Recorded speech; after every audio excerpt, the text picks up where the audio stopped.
entwined with the material world, with objects perceived to have powers.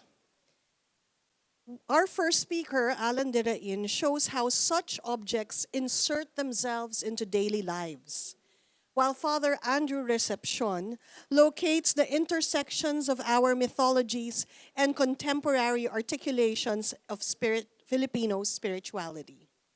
Finally, joining us later would be Budjette, who will talk about how urban legends crowd the imagination of city dwellers. Before we begin our panel, those who wish to have simultaneous translation may proceed to this side to pick up their headset. So you can get from the staff here. Okay? So let me introduce the first speaker. The first speaker, Allan Derain, is the author of several books, including the award-winning titles Aswang Laot, published by Ateneo de Manila University Press, and Ang Banal na Aklat ng Mga Kumag, published by Cacho and Anvil. And he edited the Aswang anthology, May Tiktik sa Bubong, May Sigbin sa Silong, which won the 37th National Book Award for Best Anthology in Filipino and the Gintong Aklat Award. He is an associate professor both in the Filipino Department or Kagawarang ng Filipino and Fine Arts Department at Ateneo de Manila University, where he teaches creative writing and Philippine literature. And for 3 years, he served as the director of AILAP, or the Ateneo Institute of Literary Arts and Practices. Let us give a big hand to Allan. Okay. Thank you for the introduction. Let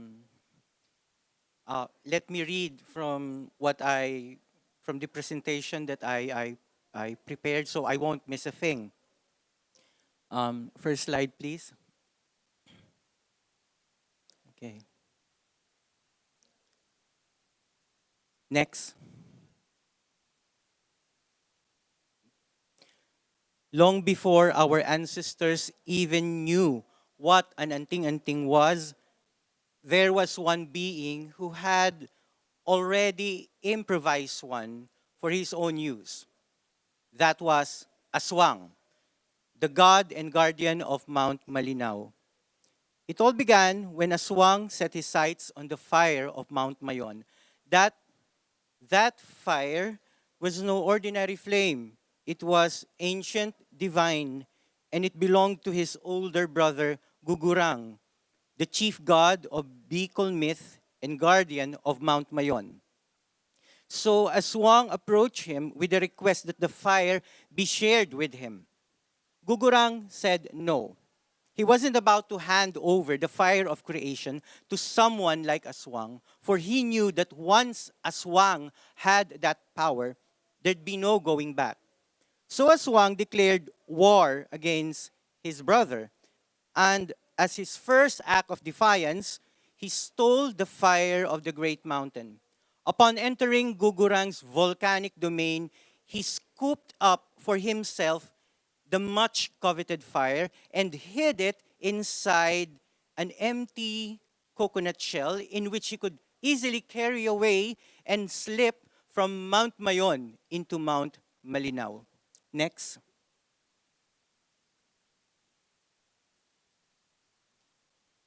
This detail about the empty coconut shell, an everyday but humble object, used as a vessel to contain a tremendous force comparable to that of a nuclear energy, illustrates the Filipino concept of anting-anting.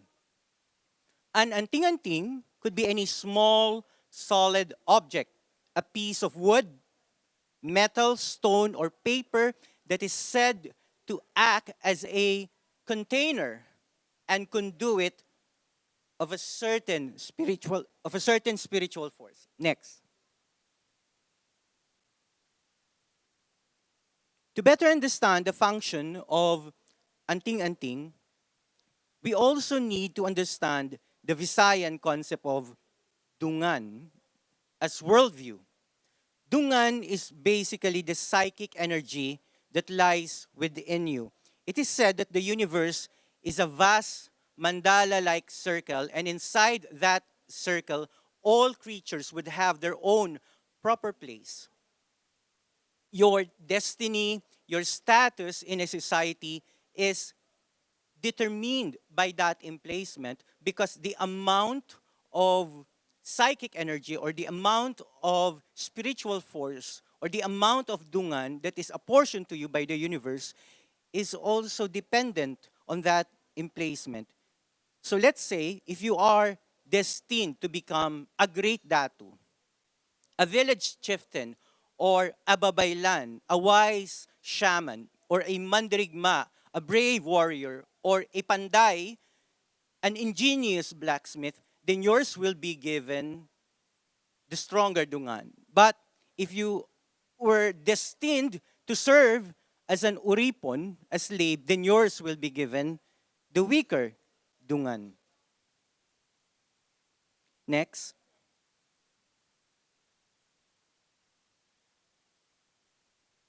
Okay. So, backward, please. From here, we can therefore say, uh, um, no, the third slide, please.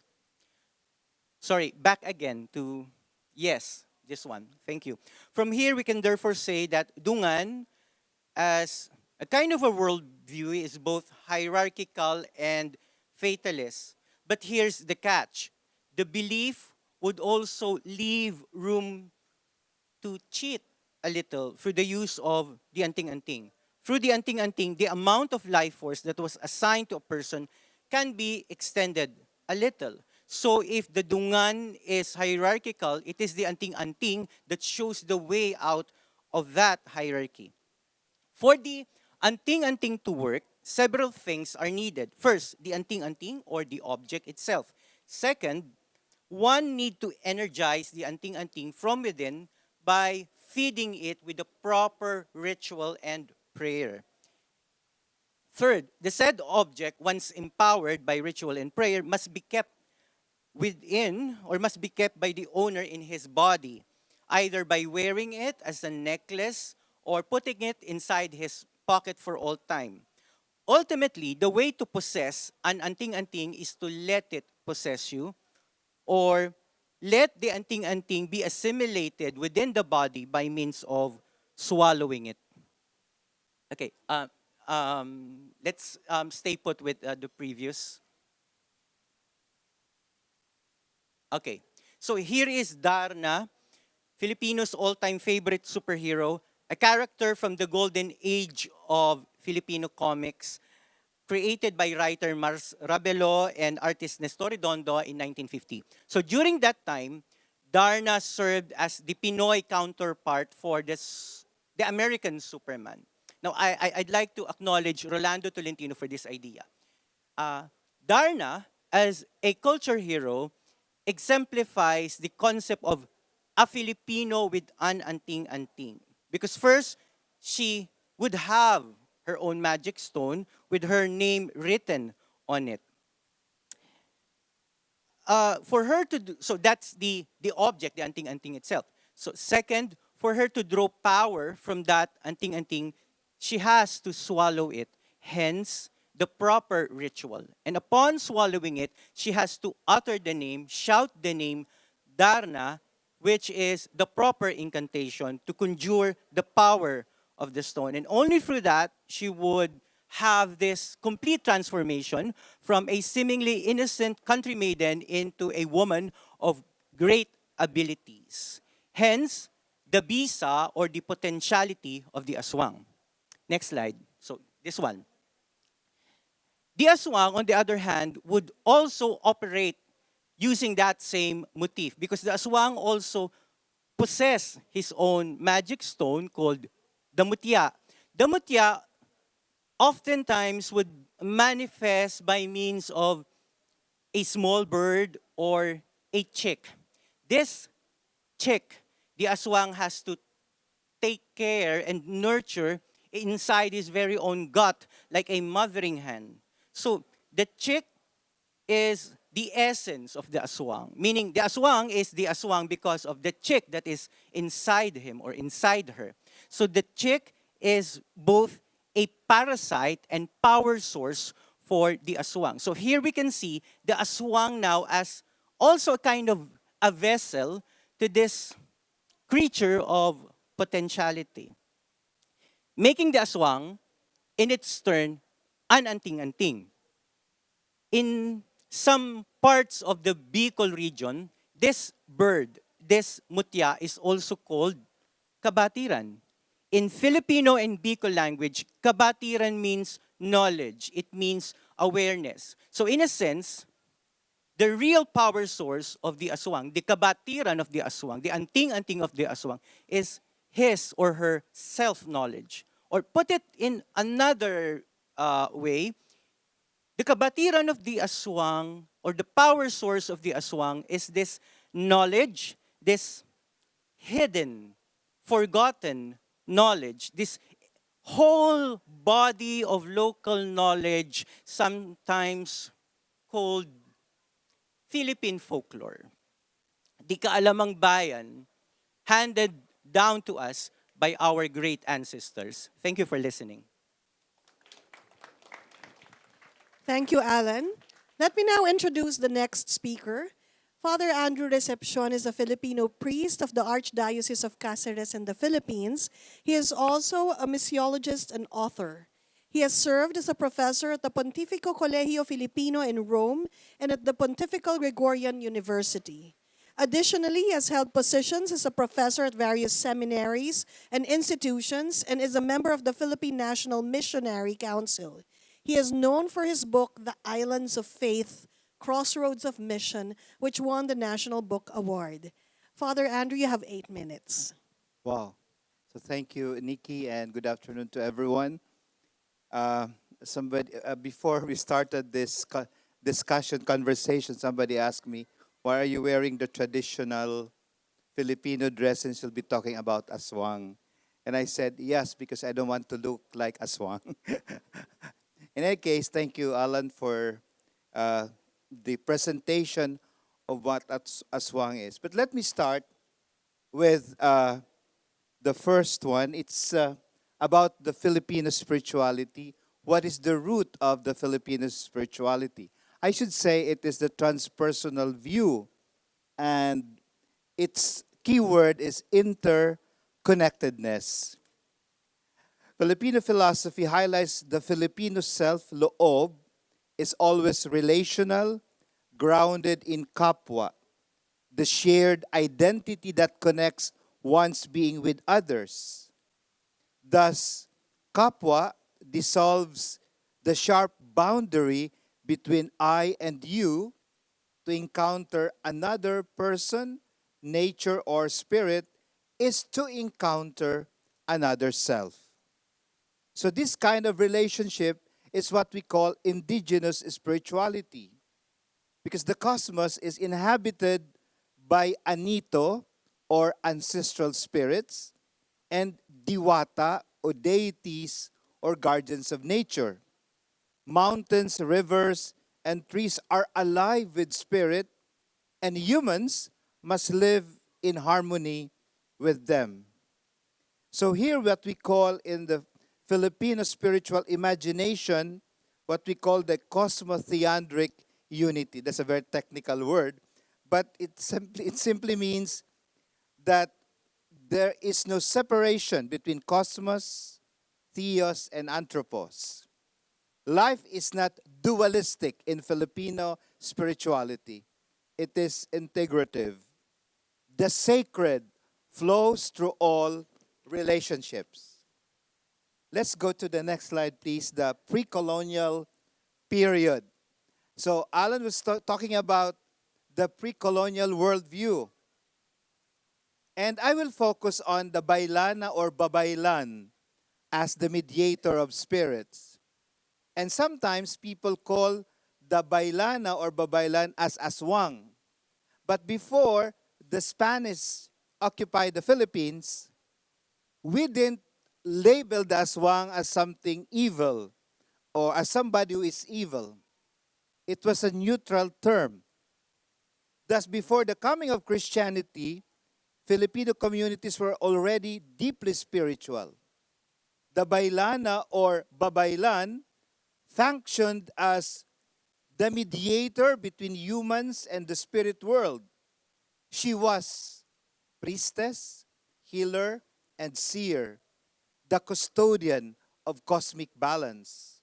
So during rituals, we cannot do it here now, but the Bailana would chant, dance, and enter trance, communicating with ancestral spirits, Anito, or nature deities, Diwata. And it's important to note that her power was not domination, but mediation, restoring harmony when illness, drought, or conflict disturb the balance between the visible and invisible worlds.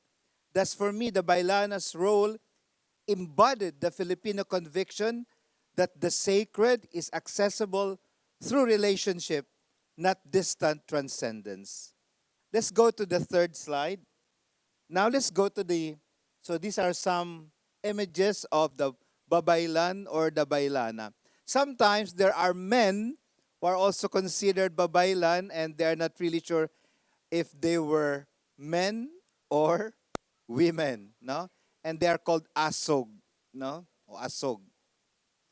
Now, if we go to the next slide, please, the post-colonial period, I would like to go to a particular context from my region, the devotion to Our Lady of Peña Francia. I am from Bicol, and Allan was talking about Bicol words. With Spanish colonization came Christianity. But Filipino spirituality did not vanish. It enculturated itself into the Christian faith. The old channels of mediation found new expressions in Marian devotion, especially in the Nuestra Señora de Peña Francia of Naga. We witness this deep continuity. Each year, in this devotion, the mother is carried by the people shouting, "Viva la Virgen!" Thus, the sacred returns to the river, the ancient domain of the Diwata, now bearing the Mother of God. Mary becomes the new Babaylan o Bailana, if you want to apply the indigenous concept of spirituality. The new medium of grace, the compassionate intercessor who bridges between heaven and earth. Her manto, the cloak, symbolizes protection, healing, and divine favor. Devotees touch it, believing that grace flows through it. Now we are talking about Mary almost like the Babaylan, but she is not totally the Babaylan. But it is rooted in that indigenous spirituality. So it's very natural for us to go to Mary. Anthropologist Fenella Canel observes that Bicolano devotion to Peña Francia reveals a profoundly relational Catholicism where Mary is both ina and babaylan, fusing Christian and indigenous understanding of mediation. So let me conclude. I think there is a continuity of the sacred from the pre-colonial to the post-colonial period, from Anito to Santo, from the Babaylan to Mary, Our Lady of Peña Francia. This shows that Filipino spirituality is not static but dynamic, a living dialogue between past and present, myth and mission, the local and the universal. The Filipino heart continues to seek wholeness, a communion that embraces heaven and earth. So for us Filipinos, spirituality is not confined to temples or churches. It permeates daily life. So from the Bailana to the Ina of Peña Francia, the Filipino story tells of an unbroken search for harmony between visible and invisible, between humanity and the divine. This is our enduring gift to the world, the wisdom of interconnectedness, where all creation breathes as one. Thus, our myths, our ancestral rituals, our Marian devotions all proclaim to touch another with reverence is to touch the face of God. Thank you. Thank you very much. Finally, I'd like to introduce Budjette, who supposedly grew up in a haunted house and was told to sleep early because there were aswang monsters outside their bedroom window. Who would have known that these stories would later influence and inspire him to write the comic book Trece, co-created with the artist Cajo Baldissimo. Their comic book is a three-time winner of Best Graphic Literature of the Year in the Philippine National Book Awards. And in 2021, Netflix launched the anime adaptation of Trece and was in their top 10 shows for a month. He now works in Denmark as one of the creative leads in the Lego agency, and he lives there with his wife and son, far away from the aswang, or so they think. Okay, Budget, 8 hours. 8 minutes, 8 minutes. Hello. Hello, hello. Yeah, before I start, I just, fantastic talks. I need copies of both your talks. It will inspire the next Trece stories. For those of you who don't know, Trece is a detective and she investigates supernatural crime. She investigates crimes committed by the aswang, by vampire-like creatures, crimes committed by ghosts, and crimes committed by the ancient gods from Philippine mythology. So before we talk more about Trece, we will go on a hunt for magical ingredients.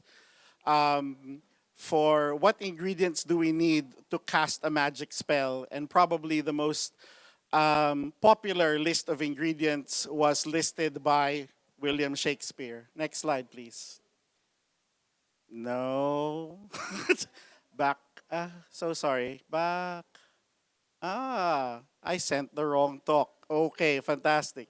I'll just read through my talk. I sent the wrong visuals. Thank you, Camille. All right, so the other thing I guess to keep in mind is that Trece uses her dagger, which is called a kris. And it is believed that it can store a spirit or a soul, and that's what she uses like a magic wand. So we stick with that visual as I read through my story. A list of magical ingredients.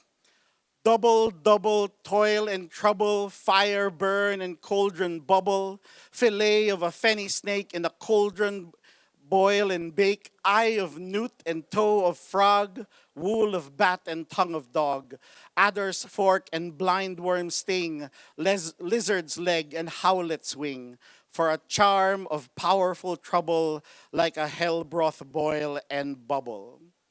Thanks to the witches in Macbeth, this has become the stereotypical way of describing a list of magical ingredients which are used for a witch's brew or a magic spell. Eye of newt, toe of frog, wool of bat, tongue of dog. Where do you find these ingredients these days? Might be hard. But Professor Tony Perez said that you don't need these ingredients to cast a spell. You just need to go to the grocery. Professor Tony Perez was my teacher at the Ateneo de Manila University. He was an award-winning playwright, a novelist, a paranormal investigator, and a shaman. He led a group of students called the Spirit Questers, and they investigated haunted places and tried to communicate with the spirits and diwatas and anitos of those particular locations.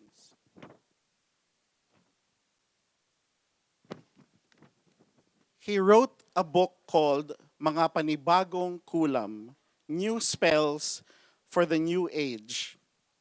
For example, he said, if you want to cast a love spell, you want someone to fall in love with you, you don't need to look for the eye of newt and toe of dog.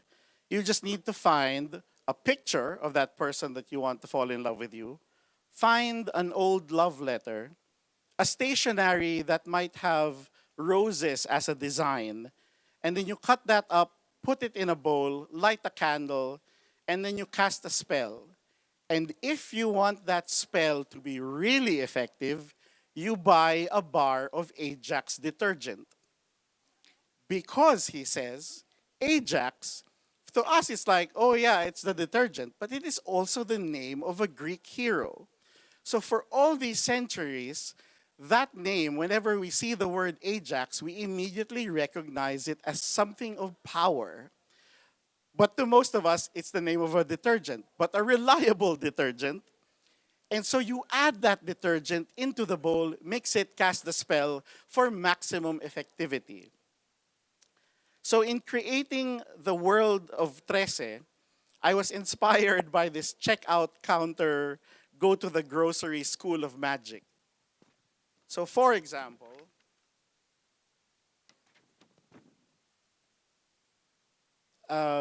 so in one scene, Trece needed to heal her friend. So what does she do? What is the magic ingredient that she needed? So she took her kris and she found a plastic bag for Mercury Drug. Mercury Drug is the biggest chain of drugstores in the Philippines. And she used that logo on the plastic bag to heal her friend, to tap into that energy. So she then explained to her companions why this magic spell was going to work. She said the logo is a sigil of healing.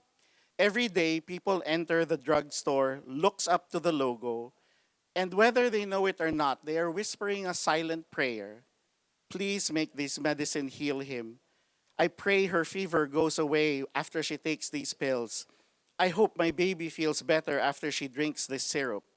These are the thoughts that come to mind. Maybe they're never said out loud, but this is what people are feeling and thinking as they come to the drugstore seeking a solution, seeking solace, hoping for healing. So just like the name of Ajax, I thought, well, Mercury Drug's logo is the god Mercury. So it's the perfect sigil for healing and magic. In another case, Trece needs to speak to the San Telmo. The San Telmo is a fire elemental. According to Philippine folklore, you will see these balls of fire usually bouncing around unmarked graves.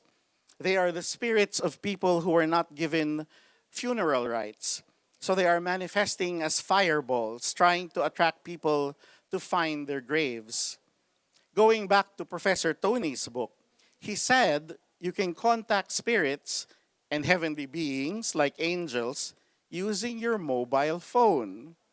He said your mobile phone is like a magic wand as well. The easiest one to contact, because you need to know their numbers, is your guardian angel.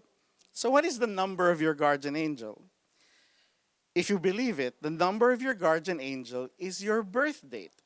And if you know the exact time that you were born, that is the exact number that you need to dial to call your guardian angel.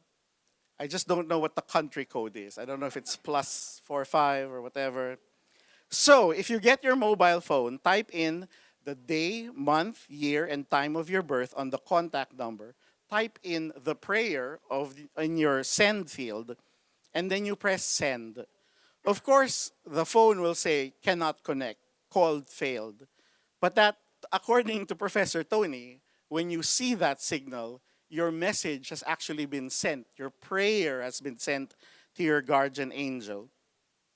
And he says, the mere act of sending out the message, thinking of your intent, helps that message manifest. So in the Trece story, what does she do? Trece gets a white candle, she lights it up, puts it in front of a mirror. Then, and again, to Filipinos, we believe that mirrors are portals to the other side. She then brings out an old Nokia phone and she dials the exact day, month, year of the Great Binondo fire. And that is how she summons the San Telmo. These examples are just a glimpse into the world of Trece, inspired by all of the things that uh, Alain and the father just talked about, where ordinary objects can somehow be infused with power and allow us to communicate with entities from beyond. Thank you. Thank you very much. Please raise your hand if you have a question, and our staff will give the microphone. Anybody with a question? If not, let me start. Yes, please, go ahead. I think my question will. Oh, wow. Echo. Can you try again with the mic? Have you fixed the echo? Can you do mic test first? Hello? Yeah. I think Aswang Laot, which now has a German edition and is very well received, is based on a lot of your research of the regions. Maybe you could share with us like the different folk beliefs per region that you've researched and what are the commonalities and maybe some of the reflections that you've had based on your research. Okay, is that something each one wants to answer? Yes? I think You. she was talking about the book Aswang Laot. Okay, for this talk, I was almost always referring to the Bicol myth because I did an ethnographic study on the aswang as part of the Bicol belief. But for my novel Aswang Laot, I was really determined to use this set of stories, myths, specifically from Western Bisaya. So it's Panay, yes. And I want that kind of worlding from Panay to be something coherent. So I did not mix as much as possible any materials from other region. Can you share something from Bicol that is different from Panay that you did not mix? Okay. The aswang would transform, according to Bicol belief, usually using common animal appearances like a black cat or a black dog or a pig, because those are common in the area. Because unlike the Western concept of familiar spirits, I think the aswang doesn't have that in Bicol. So the basis of the animal transformation, the choice really is which one would the aswang first see the moment he goes out. So he would copy that specific aswang. So it's a kind of dissimulation really. Okay. But with the Visayan aswang, specifically in my novel Aswang Laot, he sticks to the crocodile form because specifically in the Visayan myth, they have this thing as the baranghita, which is really a crocodile. Baranghito means witch crocodile. So that's very constant and specific to that kind of creature. Are there other questions? Yeah, Father Andrew. Yeah, I was about to just ask you. I am from Bicol. I grew up with aswang. So, Professor Allan was saying that the aswang would take any form or any kind of animal that appears first. And when I was growing up, uh, I was always told by some people that if you meet a big dog, no, a very big dog, that should not be, it should be a witch. So, and I was always afraid when I was a kid to walk and meet a very big dog because I thought that could be a witch. On many occasions, too, I was able to experience aswang. I was told there are two kinds of aswang in Bicol: the aswang that flies and the aswang that walks. The aswang that walks looks likes to the smell of sick people. So if you get sick, you'll see that there is aswang looking at you. Yeah, beneath your house, or if you have a window, you might see the face of the aswang, no, looking at you. But it was, I remember it was August 4th when I was 8 years old. Um, Everyone in our village had, uh, they were shouting because they saw aswang flying. So everyone had to run, and my father had a gun. So we all ran with my father, and he had to shoot the aswang. But we never saw really the aswang. But everyone believed that there was the aswang, and every night we would hear a kind of a bird. No, anong pangalan nito? Tick tick. That would signal the presence of an aswang. So I grew up with this kind of worldview. So aswang was everywhere. So if my mother would like us to sleep without going out of the house, my mother would tell us, "Don't go out because there is aswang." Anything to add? No. No. Yes. Yes, please. Maybe maybe this is just a quick question. So, uh, I read an essay before by a German scholar saying that there are representations of horror, for example, in Western literature or Western cinema, mostly like those characters, for example, Frankenstein, Dracula. They are representations of horror or emotions that are felt by people. Meanwhile, Asian horror or Asian this aspect of literature in Asia mostly relates to mythology. So I'm just wondering, have you encountered anything in Filipino literature that is kind of representing human emotions as a main, vector to present this kind of thing? Uh, Okay, the aswang itself, of course, my forte, my research area. The aswang itself is like a metaphor for many human concepts, like the idea of alterity. Of course, that's not about emotion, but the idea of otherness. So the aswang is the constant alien, okay, the unknown, the foreigner in a village, okay, and the aswang is not entirely spectral, not entirely elemental. It's also human. So it somehow represents also that state of liminality, that state of being there, but at the same time not there. And because it can transform into many different beings, like an animal, it can even transform itself into a plant or your um, or a face of a family member. It can copy. It's also somehow a representation of multiplicity.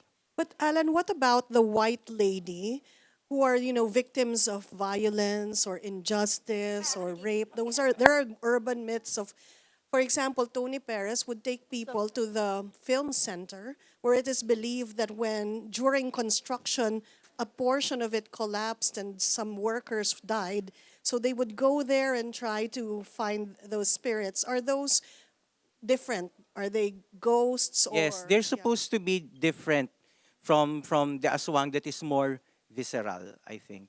So maybe the victims of injustice or violent death would not enter that same category of. You said earlier they were neutral beings. Yes. Any more questions? Questions. Let me ask if do you have anything memorable in terms of reception, like oh, that's your name. No, but I mean, well, for example, do people come to you ask for help to deal with aswang, or did anybody ever give you feedback on your work about how what you talked about is something that they experienced? So maybe we'll start with you, Father. Yes, back to the aswang experience. Um, One of our neighbors was attacked by an aswang. And the father thought that the best way to protect him is to surround him with garlic because the aswang does not like the smell of garlic. So if you don't like garlic, you could be aswang. So, and another thing that from I was told, I was still a young boy, that there's this Paschal candle used during the Easter Vigil. So they had to ask the parish priest to give the father of this man a Paschal candle so that when the aswang and these birds that uh, are precursor of the aswang would be there, they could light the Paschal candle, and so that the aswang could go away and would be afraid to get close to that man. So this is just like a kind of um, protection for that man attacked by an aswang. So we have what we call in the Filipino Catholic faith the sacramentals, cross, holy water, the medals of Saint Benedict, but also the Paschal candle, and of course the garlic that would protect, and also rosary, etc. So these sacramentals are used to protect the man from the aswang. But it's interesting to note that here, now the aswang is like an evil spirit, no? That's there to attack somebody. But in reality, in the pre-colonial Christianity, aswang was a neutral being, no? So, Alan. Anybody? No. It's just always interesting how, yeah, readers come to us with their own ghost stories and aswang stories. Yeah, even like my father-in-law, after reading Trece, would tell me about the stories of the segben, which is a dog-like creature, but you don't know if the head of it looks like its tail and its tail looks like its head. So he supposedly said that his uncle, or it's always not like a first person account, right? It's always like somebody who supposedly saw it, but because those stories are told in that way, then it just is more believable. Would you say that rural areas and urban areas, there's a unifying thread that links the understanding, perception, and belief in our mythology, or is it more in the rural, less in the urban? How would you gauge the perception? Okay, they say it's popular. Maybe it's popular as a genre, but my question is more about, do these beliefs still exist? And how is it stronger in one place or the other? My quick answer to that is that I've heard stories that are definitely set in the city, right? But it always involves a connection to nature. So it's always about in our garden there is a tree where we see a giant who lives there, or supposedly, again, this was a story told to me by a classmate, that there were thieves who were trying to enter their house through that tree, but they didn't get to do so. The thieves ended up falling off the tree, landing on the garden, and they claim a giant pushed them when they were trying to enter the house. So the stories mostly revolve in the city, but there's a connection to a tree or a plant or something about nature. Alan? Yes, because let's remember that the city, like Manila and Quezon City, is still a melting pot. So I'm reminded of the Kulyat, the barangay Kulyat in Quezon City, where you have this community with Muslims and Visayans and Tagalogs. And when they came there, they had with them their identity and their own stereotypes, and also the way they would stigmatize the other group. So usually it would be the Visayans who are the usual suspect of being an aswang. In Bicol, there's a saying that the being an aswang could not die until that aswang transmits the power to somebody. And you have seen during the presentation of Professor Allan the bird, and that you have to swallow it, or a kind of stone. And so, if the mother is the aswang, she has to choose from her daughters who could be her successor. So, according to this story, if that daughter accepts the stone and swallows it, and then she works in Manila, for example, she is aswang.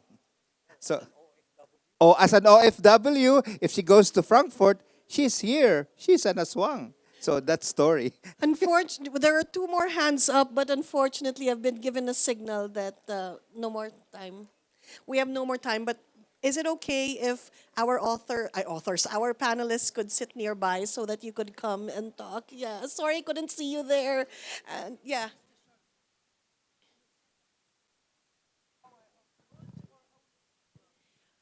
New. Well, from the pre-colonial perspective, I should say, and Alan can affirm, it is the power to mediate, according to that perspective of the aswang. It's not so much about domination or power to inflict pain or cause evil, but it's the power to mediate between the visible and the invisible. The aswang is amoral. The aswang is amoral, so according to Professor Ale. Let's give them a big round of applause. Thank you very much for attending this panel.